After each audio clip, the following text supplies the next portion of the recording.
Welcome to our third and final video from our three-part series video tutorial on Socrative. Today, just in case you missed the first video, that's when we discussed about the why, the when, and the how. Basically, we talked about the different reasons why we should probably use a software like Socrative or anything similar to it, and how it's important to use data in order to provide your kids with a better lesson. Of course, we talked about the when, how it's very important when to use this software, for example during the lesson delivery or even as an exit ticket. That's where Socrative can really shine. And then of course we talked about the how to get started with Socrative and how to set up Socrative. During the second video of this three-part series, that's when we talked about the actually how to use it in the classroom, and I gave you different examples on how to use Socrative. We talked about how you can use it on the go. You don't have to have anything pre-planned necessarily. Socrative gives you the tools to, on the go, ask questions to your kids. They can be anything from multiple choice, true and false, or even open-ended questions. So in case you haven't seen those videos, you can always go back and check them out. But today we're actually going to visit a real classroom. We're going to go ahead and visit Miss Sandra Landa, which is one of our 8th grade math teachers at Christian Middle School.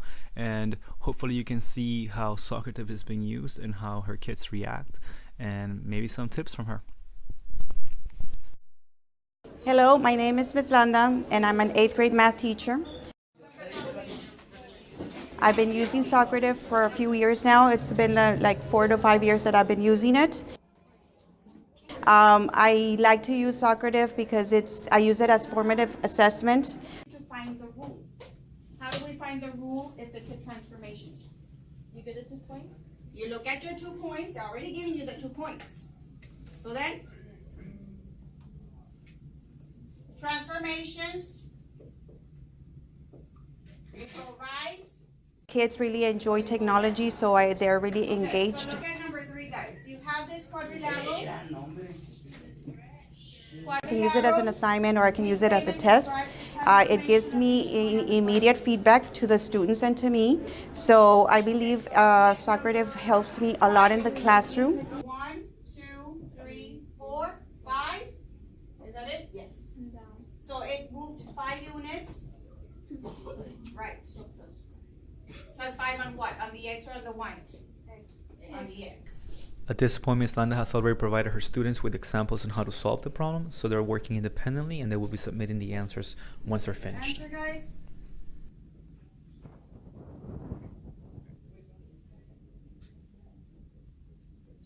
We've got all the answers, so show you how you did. So we do have 2 of you or several of you having a wrong answer. You put A and B. Right? So your A was X minus 5. No, X was 5, Y plus 3, and we said that it was Y minus 3. And then B, why is it wrong? Why is B wrong? They're both subtracting. They're both subtracting when you're supposed to subtract only the Y, not the X. Okay, I'm skipping on some of them. Okay, that's the next one.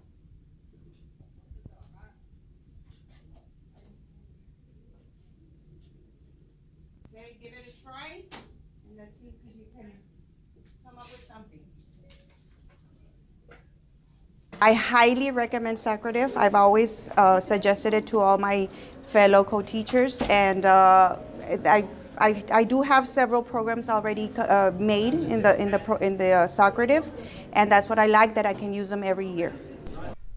So one of the things I hope that you notice in this classroom is that every single kid had an iPad. So Socrative does not only provide you with data, but it also helps to make each one of your kids accountable.